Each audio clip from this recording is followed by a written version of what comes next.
The HOA fined me for a tiny decorative windmill spinning in my yard, so I turned off the air in their office instead. It began on a breezy spring afternoon. I had placed a small wooden windmill near my garden. It wasn't tall, dangerous, or noisy. It was just a cheerful decoration my grandfather built for me. Neighbors loved it and often stopped to admire how it spun gently in the wind. But one morning, a bright orange violation notice appeared taped to my door. It read, "Unapproved structures are prohibited. HOA violation." Attached was a fine for $400. I thought it had to be some sort of clerical error, so I called the HOA office immediately. The board president answered with a smug tone. He said, "That windmill ruins the uniform look of the community. Remove it or keep paying."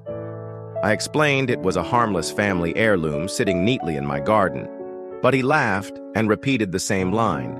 Rules are rules. That arrogance lit a fire in me. Meanwhile, their own clubhouse had massive industrial fans bolted to the roof. They hummed and rattled so loudly during events that you could hear them 2 streets away, but no fines for them, only for me. The hypocrisy was unbearable, so I began gathering proof. I photographed my small, tidy windmill beside the roses in my yard. I filmed the giant fans at the clubhouse shaking metal vents loose. And I flipped through the HOA rulebook from cover to cover. Not one single mention of windmills anywhere. I filed a complaint with the city building department, attaching my photos and videos. The inspector raised an eyebrow and said, "Those fans look suspicious. We'll check." That gave me the perfect idea. The next weekend, during a board meeting, I walked around back to the clubhouse utility panel. The fans roared above, struggling against the heat. One quick twist of the breaker, and silence. The fans groaned to a stop. Within minutes, the entire office was sweltering. Board members sweated through their shirts. Neighbors watching outside laughed as the president fanned himself with papers.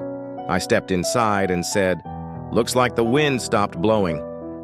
The president's face turned red with fury.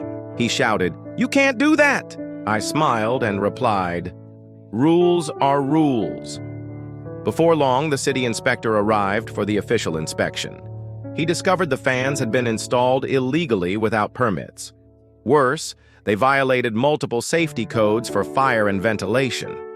The inspector ordered them shut down immediately. He slapped the HOA with more than $20,000 in fines. On top of that, the board had to pay for emergency repairs and replacements. Meanwhile, the violation against my little windmill was thrown out. The inspector even complimented it, calling it harmless backyard decor. At the next meeting, homeowners were furious about the wasted money. They shouted at the president for targeting harmless residents while breaking laws themselves. Videos of the overheated office spread online, making the board a laughingstock. Within weeks, the president resigned in shame. 2 board members followed soon after. And me? My windmill still spins peacefully in the breeze every day. Neighbors smile when they pass by. Kids stop to watch it whirl. Every time I see it turning, I remember the day I turned off their air. The HOA tried to blow me down with petty rules. Instead, they were the ones left gasping for breath. If you believe justice turns with the wind, like this story, and subscribe for more HOA revenge.